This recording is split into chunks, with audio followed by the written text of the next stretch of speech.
আমি জেলকে আমার জন্য অনেক ব্যাপারে অপরচুনিটি হিসাবে নিয়েছি। শাস্তি হিসাবে নিলে শুধুই কষ্ট পাবো, দরকার নাই। আমার ভাই নুরুল ইসলাম বুলবুল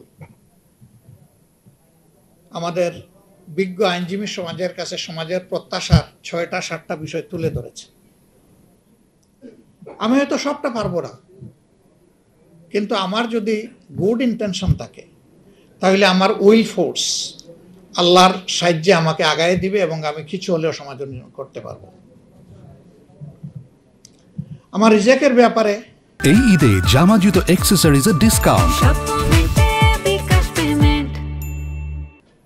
I myself is the best witness. আমার সামনে আমার তরুণ জীবনে অনেক হাতছানি এসেছে, আমি ওদিকে ফিরে তাকাইনি, কিন্তু আমি চাইনি এমন জিনিস আমার কাছে এসে গেছে সবগুলো। এ থেকে আমার নিজের আস্থা নিজের উপর এতটুকু হয়েছে যে আমি চাই অথবা না চাই, আমার ক্রিয়েটর যদি চান তাহলে যা আমার জন্য অ্যালট করবেন সবটাই আমার ভাগে আসবে। এটা ভালো হইতে পারে, খারাপ হইতে পারে। ভালো কর্মের ভালো ফল হবে, খারাপ কর্মের খারাপ ফল হবে। সুতরাং আমরা যখন বারবার জেলে যাই, এটা বড় সৌভাগ্য। আমাকে অনেকে জিজ্ঞেস করে আপনি কি চিকিৎসা কাজ করতে পারেন? আমি পারি, জেলে গেলে পারি, বাইরে থাকলে পারি না। এই সময়ে পাই না, আর আমার প্রয়োজনও হয় না, কারণ আমার চাইতে আরো অনেক স্কিল পার্সোনালিটি সমাজে রয়ে গেছেন সার্ভিস দেওয়ার জন্য। কিন্তু জেলে গেলে সেই আমার মানের লোকও নাই সেখানে। মানুষের যে কি পরিমাণ ভোগান্তি হয়, যারা জেল এক্সপিরিয়েন্স করেছেন তারা এটা বলতে পারবে। আমি জেলকে আমার জন্য অনেক ব্যাপারে অপরচুনিটি হিসাবে নিয়েছি। শাস্তি হিসাবে নিলে শুধুই কষ্ট পাবো, দরকার নাই। আমি নিয়েছি অপরচুনিটি হিসাবে। সরকার আমার প্রতি খুবই আন্তরিক ছিল, এই জন্যে 5 বছর পর পর আমাকে নিয়ে যেত গেস্ট হাউসে। আবার নিলে বলতো যে বহুদিন পরে আপনার আতিথেয়তা আমরা ব্যবস্থা করেছি, তাড়াতাড়ি আপনাকে আমরা ছাড়বো না, থাকেন আমাদের সাথে থাকেন। আমি সেইভাবেই এনজয় করেছি, আলহামদুলিল্লাহ। আমার কষ্ট লেগেছে, ওই জায়গাটায় বহু মানুষের সাথে আমার সাক্ষাৎ হয়েছে। একবার 82 বছরের একজনকে ওয়েবার দিয়ে তাকে মুক্ত করে দেওয়া হলো। সে বলল যে আমাকে এখানে কবর দেন, আমি যাব না, আমার যাওয়ার কোনো জায়গা নেই। 37 বছর ধরে আমি জেলে আছি। কেউ দুনিয়ায় আমার বেঁচে আছে কিনা আমি জানি না, তবে আমি নিশ্চিত আমার কোনো ভিটামাটি নাই। কারণ প্রথম দিকে আমার মামলার তদবির করতে গিয়ে, কার্যক্রম চালাতে গিয়ে আমার ভিটামাটি সহ সব কিছু বিক্রি করে দেওয়া হয়েছে। জেল অথরিটি বলতেছে আপনাকে তো আর 1 ঘন্টাও রাখতে পারবো না। বলছে আমি যাব না, আপনারা রাখেন না রাখেন, আমি থাকবো এখানে। সে চিৎকার করে কাঁদতে শুরু করলো। জেল অথরিটি হাইয়ার অথরিটির সাথে যোগাযোগ করলো, কিন্তু জেল কোর্টে তো তাকে 1 মিনিটও আর রাখার কোনো সুযোগ নেই। সেই লোকটাকে পাজাকুলা করে জেল থেকে বের করে দেওয়া হলো। আবার অনেকে জেল থেকে বের হলে মনে হয় যেন মায়ের পেট থেকে নতুন করে আমার আরেকটি জন্ম হলো, সেই খুশির আনন্দে সে বের হয়ে আসে। আর এই লোকটা বলতেছে আমি যাব না, আমাকে এখানে কবর দেন। সেরকম বহু লোকের সাথে সাক্ষাৎ হয়েছে। আনডিউলি সে ভিক্টিমাইজড হয়ে বছরের পর বছর জেলে আছে, কিন্তু তার জন্য বলার কেউ নাই, করার কেউ নাই। এই জায়গাটা যদি আপনি 2-1টা কেস আপনার সারা জীবনে অ্যাড্রেস করতে পারেন, হয়তোবা আদালতে আখেরাতে এই লোকটাকে, ইনোসেন্ট লোকটাকে মুক্ত করার জন্য আপনি যে এখানে ফাইট করেছেন, আল্লাহ তাআলা সেখানে আপনার মুক্তির ব্যবস্থা করে দেবেন। এই অনুভূতিটা অন্তরে নিয়ে আপনারা পারবেন।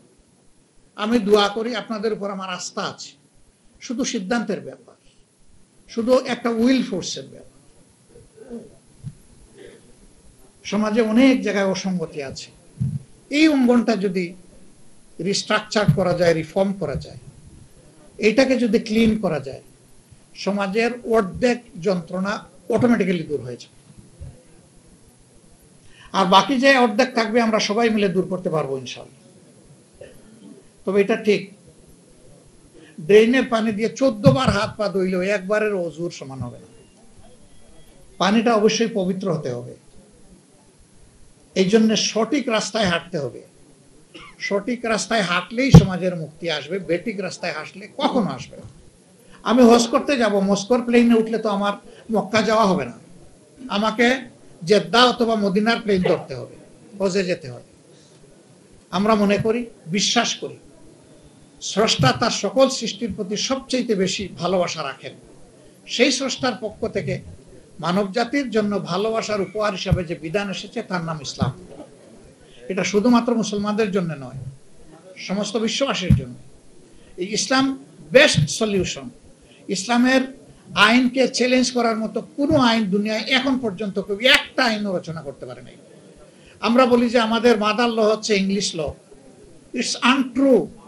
আমাদের মাদার ল হচ্ছে ডিভাইন ল। যতগুলা আইন দুনিয়ায় প্রণীত হয়েছে তার ম্যাক্সিমাম আল্লাহর দেওয়া আইনকে অনুসরণ করে হয়েছে। এই জন্য বিদ্যমান আইনের সাথে কোরআনের আইনের সংঘর্ষ খুব কম জায়গায়। যেই জায়গায় সংঘর্ষ বুঝতে হবে কোরআনিক ল উইল প্রিভেইল, এবং বাকি যেটা সেটা প্রিভেইল করবে না। আমার সম্মানিত ভাইয়েরা, আমরা রোজার একদম শেষ পর্যায়ে চলে এসেছি। আজকে 9 ইফতার, 6টা 9 ইফতার। ইনশাআল্লাহ আল্লাহ তাআলার দরবারে দোয়া করি এই ইফতার গ্রহণ করার মধ্য দিয়ে আল্লাহ তাআলা আমাদেরকে গুনাহ খাতা থেকে মুক্ত করুন। এই দশকটা হচ্ছে মানুষকে আল্লাহ তাআলা মাফ করে দেওয়ার দশক। যাদের নামের তালিকা তৈরি হচ্ছে আল্লাহর দরবারে মাফ করে দেওয়ার জন্য, আমরা যেন সবাই এই 3 হলে যারা আছি এবং আমরা যাদেরকে ভালোবাসি, আল্লাহ যেন তাদের সকলকে মাফ করে দেন। রাব্বুল ইজ্জত যেন আমাদের দেশের প্রতি শান্তির ফয়সালা নাজিল করেন, রহম করেন। একটা ওয়ান্ডারফুল সোসাইটি, একটা হিউম্যানিটারিয়ান সোসাইটি গড়ার জন্য, বিল্ড আপ করার জন্য কোরআনের আইনের ভিত্তিতে আমরা যেন একটা মানবিক বাংলাদেশ গড়তে পারি, এই ব্যাপারে আল্লাহ তাআলা যেন আমাদেরকে তৌফিক দেন। আপনাদের সকলের আন্তরিক সহযোগিতা কামনা করে আজকের এই অনুষ্ঠানে আমাকে হাজির হওয়ার দাওয়াত করার জন্য আমি লয়ার্স কাউন্সিলের প্রতি কৃতজ্ঞতা জ্ঞাপন করছি, আল্লাহর প্রতি শুকরিয়া আদায় করছি, এবং আমি দোয়া করি আল্লাহ তাআলা আপনাদের সকলকে হায়াতে, সেহাতে, ইজ্জতে, রিজেকে, ইলমে এবং আমলে বারাকা দান করুন। আসসালামু আলাইকুম ওয়া রাহমাতুল্লাহি ওয়া বারাকাতুহু।